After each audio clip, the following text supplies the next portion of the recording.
Assalamualaikum warahmatullahi wabarakatuh. Bismillahirrahmanirrahim.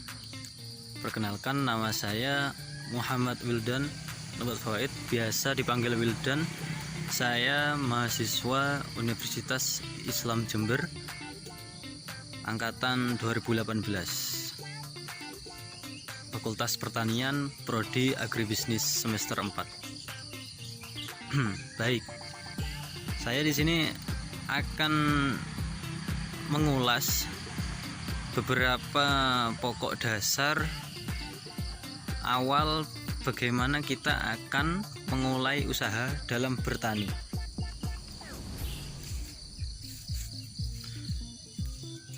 Usaha bertani sebenarnya gampang-gampang sulit. Soal niatan sudah. Niatan dalam bertani. Kita kalau mau memulai usaha dalam bertani, kita harus ada niatan. Niatan mau memulai usaha tersebut, dalam artian mau berusaha melakukan apa-apa saja yang dilakukan dalam bertani, entah itu bertani konvensional atau bertani secara modern atau hidroponik biasanya ya. Hidroponik. Ya, itu yang pertama. Kedua, lahan. Kalau menurut saya sih lahan ya. Jadi kita kalau bertani harus punya lahan dulu. Ya, lahan yang akan kita gunakan. Semisal kita ingin memulai usaha bertani, namun kita tidak mempunyai lahan yang cukup lumayan luas untuk ditanam, kita bisa menerapkan bertani secara hidroponik. Saya ada masukan sebenarnya ya. Kalau kita mempunyai lahan yang sempit, semisal cuman sekedar pekarangan rumah, samping kanan kiri rumah atau ya kebun lah, itu kan tidak bisa ditanami tanaman pokok seperti padi, jagung, sayuran. Nah, jadi yang kedua sih soal lahan sih ya menurut saya.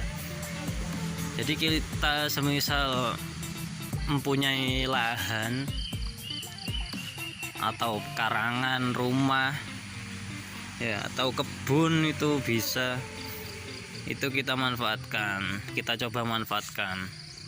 Pembibitan tanaman itu juga lebih efisien menurut saya ya. Jadi memulai usaha bertani itu nggak harus bercocok tanam langsung ke ladang, ke sawah itu. Dengan usaha, dengan memulai wirausaha semacam pembibitan tanaman, terus bertani secara hidroponik di rumah, itu juga bisa.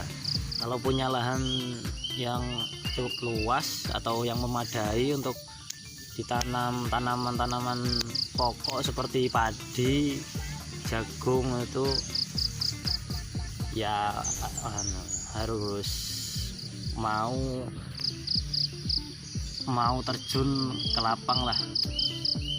Niatan tersebut harus diwujudkan. Untuk ulasan selanjutnya sih menurut saya itu belajar dari menempuh pendidikan kita di sekolah formal, terus di kampus, kita coba terapkan di lapang, langsung kita terapkan. Ini yang terakhir mungkin ya. Yang terakhir mungkin